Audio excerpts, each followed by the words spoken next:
पिंड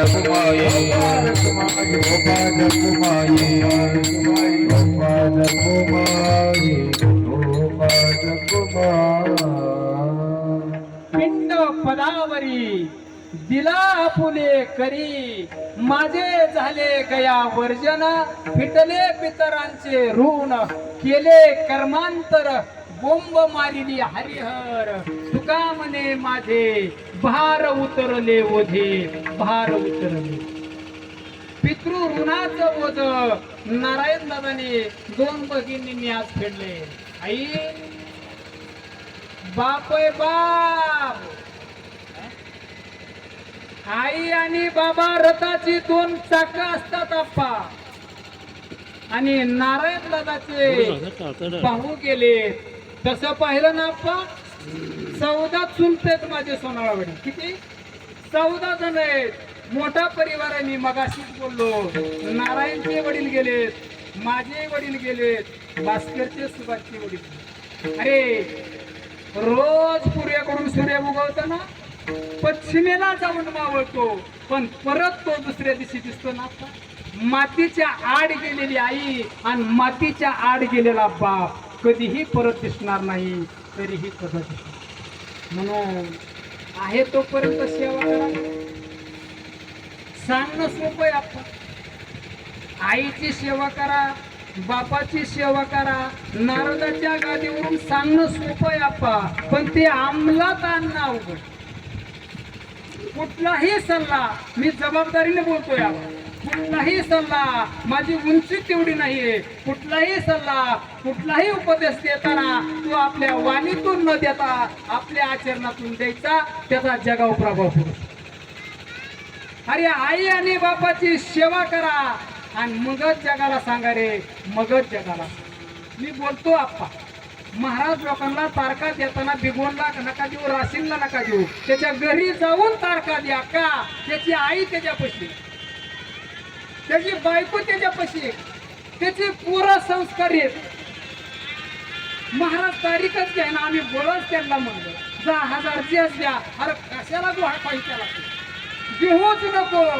अरे आई आणि बापा रथाची 2 चाके दादांनो तुम्ही नाही एक वेळेस पंढरपूरला गेला ना तरी चालत तुम्ही नका प्रयागला जाऊ तुम्ही नका काशीला जाऊ घरीच दैवत आहेत ना माझ्या ज्ञानोपरायांनी परत गोड ओवी दिली रे त्याला अरे आई आणि बापाला देव माना ना सकाळ तीर्थाची आधुरे जिही का माता पितरे आणि तया सेवेशी चिर शरीरे लोन किजे लोन अरे आपल्या अंगाची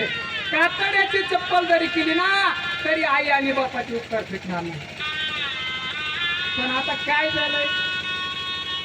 आईवर प्रवचन झाली आईवर सेमिनार झालं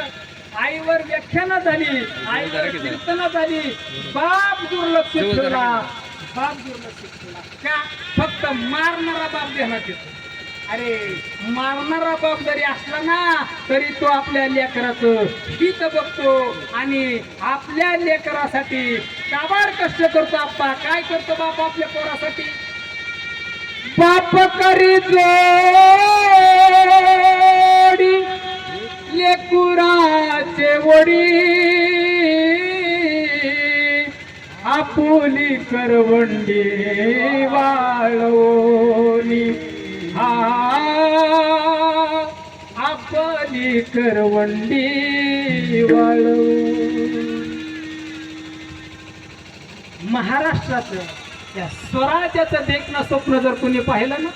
कुणी पाहिलं बाप्पा महाराष्ट्राचं स्वराज्याचं देखणं स्वप्न बाप्पू महाराज कुणी पाहिलं देखणं स्वप्न अरे तुम्ही म्हणताना आई जिजाऊने स्वप्न पाहिलंय ना जिजाऊ मातेनं स्वप्न पाहिलं नाही ते सत्यात उतरण्याचं या स्वराज्याचं स्वप्न पाहिलं ते माझ्या शहाजीराजांनी आणि ते सत्यात उतरण्याचं काम माझ्या आई जिजाऊन अरे जिजाऊ ध्यानात ठेवा ना अरे जर कधी तुम्ही राजा सिंदखेडला गेलात ना तर आई जिजाऊच्या चरणावर नतमस्तक होण्यापेक्षा आई जिजाऊच्या चरणा पोटाला मस्तक लावा का त्या शूरवागिनीनं महाराष्ट्राला रयतेचा राजा जानता राजा दिला